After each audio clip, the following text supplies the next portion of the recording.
out, so I quit. And then that's when I started, doing things that led me to go to prison eventually. So I was basically reselling TFL travel cards, right? Most people think I was selling drugs when I went to prison, but it's mad. But the reason I went in is actually crazy. I was reselling TFL travel cards. So this was back in like 2016, 2017. So we had a plug-in TFL that used to obviously get travel cards, used to sell it to us for cheap. We used to resell it on for like half price. But we didn't think it was that deep, to be fair. It was like, we're just selling travel cards, right? Until when? Sorry? Until when? Yeah. Was doing that for about probably 9 months or so. Until when did it get deep? Oh, well, when we got arrested, that's when we clocked that. It was like, we didn't know it was that deep until they looked into it, we got arrested, bought a case. And even when I first got arrested this was in 2018, after I started trading, I still didn't think of anything of it because they just let me go. And they said, they're just going to run an investigation. But they let me go and I didn't get charged with nothing. So I didn't think nothing of it. But I knew that, okay, cool. Like, I can't be doing that stuff. And then this when I got introduced to trading in 2018, in January. And then after like 4 months, I started making around about the same that I was making in my recruitment job. So for me, like, my main goal, like we said on the phone, was just to stop working. That was like my main goal. So after like 4 or 5 months, I quit my job and I was just like trading and building a business full time. And then literally, let's say give it another 6, 7 months, I got arrested again. And I was like, okay, cool, now we're charging you, we got evidence. And so that's when it got real, right? That's when it got real. Up until then, I completely forgot about that case, right, in 2017. Then when I got arrested again, I was like, okay, cool, I'm getting charged now. I never actually thought I was gonna go to prison. I just thought, I don't know, community service or get a fine or something. But yeah, I got charged. Then that went on for like another like another year. Because we got let go and then like we got put on trial. The trial was long because it was like loads of us. And then in the end, Valentine's Day, 2020, I'll never forget, was the actual date, the sentence date, whether we're gonna go in or be free.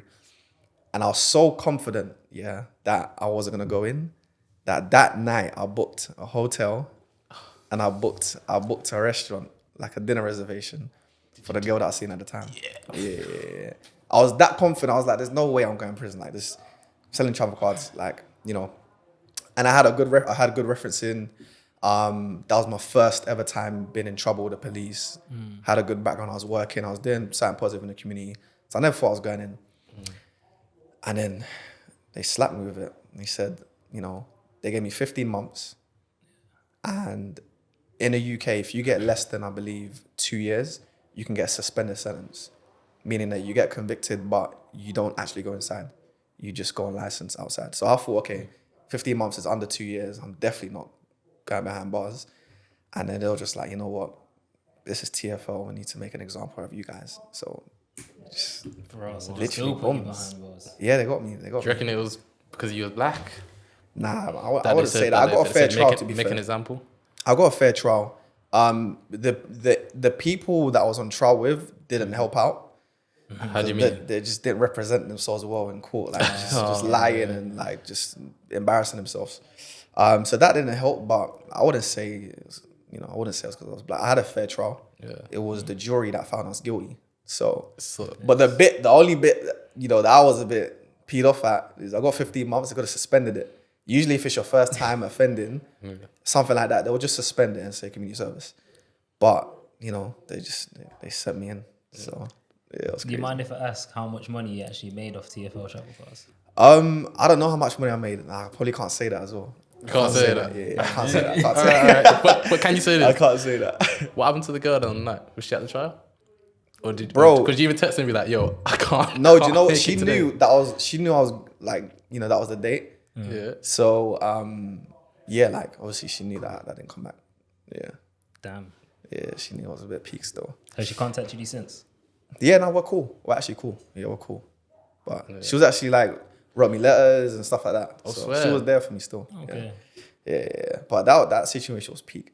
That was probably the scariest moment of my life when they called out my name and they said, stand up. And then the judge reads like a synopsis about you. Then he gives you your, what your thing is. Yeah. Bro, it was like Judgment Day, bro. I swear. I was like the scariest day, bro. How did you feel, like, in your head? Bro, my heart was beating, like, I almost bust a tear. Like, almost. Did you think it And- was over? Did you think Over. it was over? Like, you just thought this might be the, What do you mean over? as in like your future just might be in jeopardy? Oh, no. I never thought that. What I was most worried about, at the time, I was helping my mum out a lot with the rent, right? Yeah. And I had built a business in the trading community. So I had a name for myself, right? And I had people following me that I was leading. So my main two worries was, okay, what's going to happen to my business? It's not at a stage where I could just let it go. Like, I was still working every day on it. And my income is probably going to go, right? I'm probably going to lose my customers. And then, of course, I'm not going to be able to help out, pay my mum's rent. So that was my main worry. Other than that, like, I know how to handle myself. So I wasn't worried about going to prison. It was more about, okay, how's my mum going to cope? And what's going to happen to my business? Those were the two main things. So how did mommy deal with it? She stayed strong, man. She came to visit me a few times, but she never actually showed how it affected her until I came out. So what And did then she say? when we sat down, we spoke, like, bro, it broke her, man. It broke her. Like, and that experience was like, and that motivated me when I came out. Like, I felt like for the first time, I let my mum down. Doesn't make sense. Yeah. So I was like, I need to make this right. So when I came out, I was on smoke. I was on like serious smoke. I felt like I let a lot of people down. I let my community down. I let my mum down. So I was like, nah, I need to make this right. So there was a lot of like fire inside me when I came out. Yeah. So yeah. So tell us about your time inside. What was you doing? Bro, prison, just don't go there, man. Just don't go there. Like, you're just in a room like the whole day. Like, literally the whole day in a room. There's just madness going on as well. It's like a different world. We had to adjust like very quick. There's different rules. There's a certain way you got to move. Otherwise, shit could go left. But nothing happened to me or my cellmate whilst we're there. So it was calm. So tell me about, if you don't mind speaking about some of the experiences in prison where you thought, yo, I gotta get the out. You know, like the first actual day, we get there. So one of my best friends, we went in there together. So we was on the same case. So the first day, we're on the same wing. We come outside to they call it like a break time kind of thing. Yeah. So we come outside in the yard where everyone is, and it's our first day. So we're just kind of, we don't know what to expect. We're kind of sussing things out. And then the first thing we see, one guy's like walking up and down, and then he pulls out like a flicky, but like a made one, and he starts sharpening it on the wall. Like he's sharpening it on the wall. What the heck? So I'm looking at my guy, I'm thinking, bro, like, what the fuck's going on? Like, where are we? Kind of thing. Like, that was the first day. That was what we seen. I don't know what he was getting ready for, but that was the first day. And then, like, the first week, we just saw fights all the time, bro. Yeah. There was always fights. Like, everyone was angry. Everyone's angry. Because imagine you're pissed off because you're in jail. Like, as a man, you got build up of testosterone. Yeah. Right. No Because release. there's no release unless you're, but most people probably aren't. So everyone's just angry. There's just a lot of testosterone. There's a lot of, even I felt a change in myself after a few months. Like, I felt myself being a bit more aggressive, not on purpose, but it's just being around that environment, you kind of just, kind of changes you a bit. So there are a lot of fights going on. Visits was the worst one. That's where like a lot of shit went down. Thoughts What do you mean? Yeah. Basically, if they separate people to different wings based on like gang affiliations, right?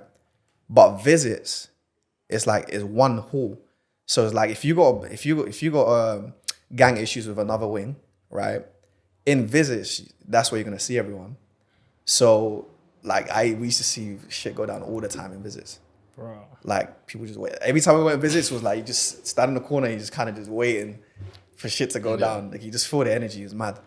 But we just kept ourselves to ourselves. I was mainly just reading in there, meditating, writing down my goals. And yeah, like eventually the time went. It was mad slow.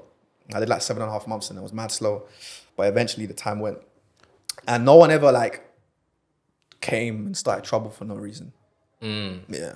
I think if you're not involved in a gang, if you're not annoying, and if you look like you know how to handle yourself, then no one's gonna come and try you for no reason, more time. So like it was alright. So was there like ever a point you didn't have to fear for your life, or like let's say you seen something, Nah. you think, yo, he could come in for me next? Or... Nah. In fact, the first week though, I was in a cell with a random guy, and my best friend was in a cell with another guy, and the guy he was in the cell with was like, he was in there like for like GBH, like he was an aggressive person in it. Yeah. And I remember one story, he was telling me one night the guy was just walking up and down in his cell, and he was angry about something, innit? And it was like, I think this was the first week as well. And it was like, bro, like I need to take my anger out on someone, man. I need to punch someone up. Oh my God. When he told me the next day, I was like, bro, just stay strong, bro. He was like, he literally went quiet. He literally, and he was at the top bunk as well, innit? So he just like put the quote over his head. He was like, fuck this, man. But nothing actually happened to him. But yeah, when he told me that story, I was cracking up. So hold on, did he get the same time as you? Yeah, he got like a few weeks longer. Like basically the same time. Yeah. Then after a week, we ended up in the same cell, innit? So it was calm. Yeah. But that was funny, bro. But he ended up being mad cool, that guy, anyway. But that first week, like, they didn't know each other. He's coming in his cell, so he's not really happy. And then I think that day was pissed off. And he was like, bro, I feel like I need to punch someone up. And he was like, fuck. So I was a bit mad in there still. Scary times. I was a bit mad. I'll be like, yo, he's trying to punch me up. He was like, bro, I'm the only one in this room for that. Who else, bro? So I was a bit mad still. I was a bit mad. All right, so tell me about the strong points, because obviously you have the bad side of prison, but for you, I'm guessing that was a moment of solitude for yourself to actually better yourself. So tell me, what are some of the main things you did that you actually improved your mindset? To be honest, yeah, it's funny. It's a funny thing because I was already on the right path, right? When I got involved in trading in 2018, and I was, building a network marketing business, I was already like reading books. I was already like, meditating. I was already doing all these things to better myself. But I just kind of 10x'd it when I was in prison. I was like, there's this quote that I always live by, that every adversity brings with it the seed of an equivalent or even greater benefit. So when I was on a bus going to prison, all I was thinking is, how am I going to benefit from this adversity? And the one thing was time. I had a lot of time on my hands. So I had no phone, no distractions, no internet. I had time. So that what am I going to do with this 24 hours a day that I wouldn't normally do if I was on the outside? And I was like, I'm just going to read. I'm going to meditate. I'm going to write down my goals. I'm going to just think about what I want from life. And that's all I did all day, bro.